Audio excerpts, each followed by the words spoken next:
Hello students, सो आज हम questions कुछ करने वाले हैं हेनरीज लॉ पे। इसके साथ ही हेनरी लॉ हम कंप्लीट कर देंगे आज। सो फर्स्ट क्वेश्चन करते हैं, PYQ है, ये प्रीवियस ईयर क्वेश्चन है। So the question says gas A is more soluble in water than gas B at same temperature. Which one of the two gases will have the higher value of the Henry's constant and why? जो चीजें question में given है वो लिख लेते हैं। Gas A is more soluble और gas B less soluble, ठीक है, कंपैरेटिवली लेस सॉल्यूबल होगी। और आपको पूछ रहे हैं दोनों में से किसकी हायर वैल्यू होगी हेनरीज कांस्टेंट की। तो KH की वैल्यू किस पे डिपेंड करती है? अगर आपने हेनरी लॉ का लास्ट लेक्चर देखा होगा तो आपको ये चीजें क्लियर होगी। Solubility of a gas in liquid is inversely proportional to the Henry's constant, ये रिलेशन रहता है। So this is the relation.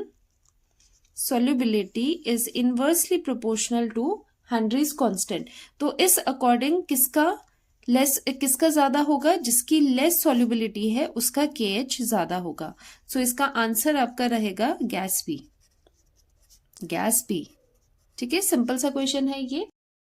सो बच्चों, एक प्रॉब्लम हो गई है कि मैंने ऑन ही नहीं किया रिकॉर्डिंग का बटन और मैं बोलती चलेगी, मैं करवाती चलेगी क्वेश्चन, और बाद में जाके देखा कि वो रिकॉर्ड ही नहीं हो रहा था।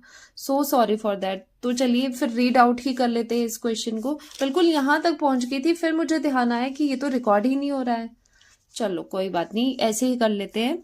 सो ये क्वेश्चन कर लिया था। अब नेक्स्ट देखो, an unknown gas X is dissolved in water at 2.5 bar pressure and has mole fraction of 0.04 in solution. What is the mole fraction of gas X when the pressure of gas is doubled at same temperature? So आपको given क्या है? Pressure given है 2.5 bar, यहां से आया, और mole fraction क्या है? 0.04 गिवन है। So what is the mole fraction? X निकालना है डिफरेंट कंडीशन पे, जब प्रेशर गैस का डबल हो जाए। ओके, सो एक जो नॉलेज है, इन दोनों की नॉलेज है, उससे हम हेनरी लॉ लगाते हैं। हेनरी लॉ क्या होता है? Pressure is equals to Henry's constant into mole fraction. तो यहां से ये एक्स नीचे चले जाएगा, प्रेशर के नीचे, यहां से KH हेनरीज कांस्टेंट आप निकाल सकते हो। तो 2.5 डिवाइडेड बाय ये एक्स की वैल्यू करी तो KH की वैल्यू आपके पास 125/2 आ गई। ठीक है, इसे अभी हम सिंप्लीफाई नहीं करते, ऐसे रहने देते हैं। अब आपको पूछ रहे हैं जब सेम गैस का प्रेशर डबल हो जाए उस टाइम पर क्या मोल फ्रैक्शन आएगा? तो डबल का मतलब है, प्रेशर डबल होने का मतलब है यहां पर 2 इंटू 2.5 किया। पहले आपने 2.5 लिया था तो उसका डबल कर रहे हो, तो 2 इंटू 2.5 इज 5। सो प्रेशर आ गया, न्यू प्रेशर आ गया, तो न्यू एक्स कितना होगा? अब एक बात समझो, जो ये KH है ये है हेनरीज कांस्टेंट। जब हमने हेनरीज कांस्टेंट की प्रॉपर्टीज पढ़ी थी तो मैंने आपको बताया था हेनरीज कांस्टेंट डिपेंड करता है नेचर ऑफ द गैस पे। तो गैस तो यहाँ पर एक ही तरह की ली है, उसी के साथ डील कर रहे हैं, और टेम्परेचर भी सेम टेम्परेचर पे बात हो रही है। सो दोनों केसेस में KH सेम रहेगा। सो यहाँ की KH की वैल्यू आप इस कंडीशन के लिए भी पुट कर सकते हो। ओके, सो सेम तरह की ही बात हो रही है गैस की भी, टेम्परेचर की भी।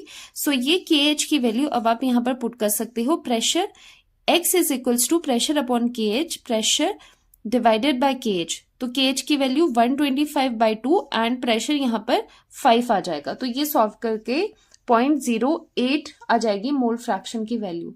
आई एम वेरी सॉरी बच्चों, मुझे बहुत बुरा लग रहा है कि बिल्कुल रिकॉर्ड ही नहीं हो पाया और मुझे इस तरह से आपको डिक्टेट करवाना पड़ रहा है। ठीक है, तो चलिए नेक्स्ट देखते हैं। NCERT का क्वेश्चन है, ये भी मैंने बिल्कुल सॉल्व करवा दिया था, बिल्कुल हो ही गया था ये भी question. So next is NCERT का ही इंडेक्स वाला क्वेश्चन है। If nitrogen is bubbled through water at 293 kelvin, how many millimoles of nitrogen gas would dissolve in 1 liter of water? Okay, so basically आपको यहाँ पर मिली मोल्स मतलब moles निकालने हैं, मिली हम बाद में लगा देंगे, मोल्स निकालने हैं नाइट्रोजन गैस के, जब वाटर का 1 liter आपके पास क्या दिया है? वॉल्यूम दिया है। Assume that nitrogen exerts a partial pressure of 0.987 bar। सो जो नॉलेज आपको मिल रही है क्वेश्चन से वो साइड में लिख लेते हैं। प्रेशर इतना गिवन है एंड हेनरी लॉ कांस्टेंट आपको सेम टेम्परेचर पे 76.48 किलो बार दिया है। तो किलो है तो किलो को हम 10⁻³ से यहां पर लिख लेते हैं, सो दैट हमें जो भी चीजें चाहिए हमें बार में चाहिए, तो इसे हम किलो का 10⁻³ लगा देते हैं। टू फाइंड क्या करना है, number of moles of nitrogen आपको फाइंड करना है, वो भी मिली मोल्स में। हेनरीज लॉ सबसे पहले लगाते हैं, pressure equals to KH into x. यहां से x की वैल्यू फाइंड आउट करेंगे बिकॉज P एंड KH की वैल्यूज आर गिवन। सो यहां पर डिवाइड करके ये वैल्यू आ जाती है 1.29 into 10⁻⁻5 mole fraction of nitrogen आ जाता है आपके पास। अब देखिए यहां पर आपको मोल फ्रैक्शन पे जाना पड़ेगा बिकॉज नंबर ऑफ मोल्स आपको निकालने हैं। नंबर ऑफ मोल्स निकालने हैं, ये वाला आपने फाइंड आउट किया है, and number of moles of water कितना होगा, ये बिग प्रॉब्लम है। देखो जो NCERT है ना, उसमें बिल्कुल डायरेक्टली बता दिया गया है कि 55.5 number of moles of water हो गए, लेकिन वो कैसे हुआ उसी को हम यहाँ पर समझेंगे। तो यही डिफरेंस होता है। देखो जो आप NCERT से भी आप सॉल्यूशन देख सकते हो, क्वेश्चन तो आप वहां पर भी कर सकते हो, सॉल्यूशन हर जगह गिवन है, लेकिन यही जो एक्सप्लेनेशन आपको चाहिए होती है, जो आप अटकते हो बीच में, वो ही आपको इस चैनल पे मिलेगी।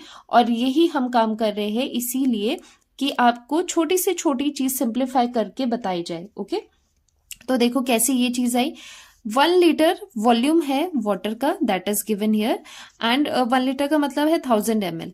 और वाटर की जो डेंसिटी है वो नियरली 1 होती है। हम नहीं कह रहे बिल्कुल 1 होती है, लेकिन वो बहुत नियर होती है, नियरली 1 होती है, नियर टू 1 होती है। So density is equal to mass upon volume. Density अगर ये वैल्यू 1 है तो मास और वॉल्यूम इक्वल हो जाते हैं। तो यहाँ पर अगर आपको 1000 ml दिया है वॉल्यूम, तो वहां से आप मास लिख सकते हो कि मास भी उतना ही होगा, 1000 ग्राम्स होगा। Okay, so number of moles कैसे निकालते हो, mass upon molar mass. Molar mass of the water 18 होता है, मास कितना हो जाएगा, 1000 हो जाएगा, क्योंकि यहां से हमने मास ऑफ वाटर लिया है। सो 1000 अपॉन 18 कितना होता है, 55.5 होता है, इसीलिए यहाँ पर 55.5 आप लिखते हो इसकी जगह। तो इसी चीज को यहाँ पर लेकर आते हैं। सो यहाँ पर number of moles of water की जगह हमने 55.5 लिखा है। अब एक इंटरेस्टिंग चीज आप देखना क्या होता है, देखो जो डिनोमिनेटर में है ना, वो ये number of moles of nitrogen बहुत ही लेस होते हैं 55.5 से। अब आप कहोगे आपको कैसे पता ये बहुत लेस होते हैं, बिकॉज ये नंबर हाई है, और दूसरी बात कि ये सॉल्यूट है, सॉल्यूट की क्वांटिटी हमेशा सॉल्वेंट से कम रहती है, तो इसके नंबर ऑफ मोल्स भी यहां पर कम हो गए। सो इसे हम निग्लेक्ट कर लेते हैं, निग्लेक्ट N इन डिनोमिनेटर। ठीक है, जो चीज छोटी होती है उसे डिनोमिनेटर में हम इस तरह से निग्लेक्ट कर सकते हैं। सो आपके पास क्या आ जाएगा यहाँ पर, मोल फ्रैक्शन की वैल्यू चलो बाद में करेंगे, N2 is equal to number of moles of nitrogen. ये N2 मत लगाओ, आप कंफ्यूज हो जाओगे, N ही लिखो इसे, और ये हम यहां से निग्लेक्ट कर देंगे, 55.5 यहां पर आ जाएगा। ओके, सो यहां से यहां से number of moles of nitrogen आप निकाल सकते हो ना। X कितना होगा, X यहां पर 1.29 इंटू 10⁻⁻5 था, उससे मल्टीप्लाई कर दोगे 55.5। अब मैं डायरेक्ट इसका सॉल्व करके बताती हूँ कितना नंबर ऑफ मोल्स आएगी इधर से। नंबर ऑफ मोल्स यहां से आपके पास आ जाएंगे 71, ये आ जाएगी आपके पास, वेट आप सॉल्व कर लेना, मैंने इसका आंसर लिखा है कहीं पर, एक मिनट, ये आ जाएगी 7.159 इंटू 10⁻⁻4। ओके, इतने मोल आ जाएगी। लेकिन आपको क्वेश्चन में क्या पूछा है, मिली मोल्स पूछा है, तो मिली मोल्स कैसे निकालोगे, मिली का मतलब होता है 10⁻³ तो यहां से मिली के लिए 7.159 इंटू 10⁻³ इंटू 10⁻1, इसे आपने स्प्लिट कर दिया -3 एंड -1 में। अब ये पूरा कितना हो जाएगा, मिली में चले जाएगा ये 10⁻3। सो नंबर ऑफ मोल्स कितने आ गए आपके पास, और ये -1 भी एडजस्ट कर देगी तो पॉइंट आगे हो जाएगा, 0.7159 मिली मोल्स, ये आपका आंसर है। ठीक है, क्योंकि 10⁻³ को हमने एज मिली यहां पर लिखा है। ये आए आपके number of milli moles of nitrogen, NCERT का ये क्वेश्चन था। तो कुछ एक क्वेश्चन इस तरह से हमने कर दिए, and very sorry for this कि ये रिकॉर्ड नहीं हो पाया। आई होप आपको ये चीजें समझ आई होगी। तो यहाँ पर हेनरीज लॉ होता है एंड। तो नेक्स्ट लेक्चर से हम वेपर प्रेशर पे जाएंगे, जिसमें हम रॉल्ड्स लॉ वगैरह डिस्कस करने वाले हैं। बहुत इंटरेस्टिंग होने वाले हैं आगे के लेक्चर्स, तो बने रहिए और अच्छे से पढ़ाई कीजिए। जो भी चीज मैं करवाती हूँ वो साथ के साथ आप रिवाइज कीजिए। तो मिलते हैं नेक्स्ट लेक्चर में, बाय बाय, टेक केयर।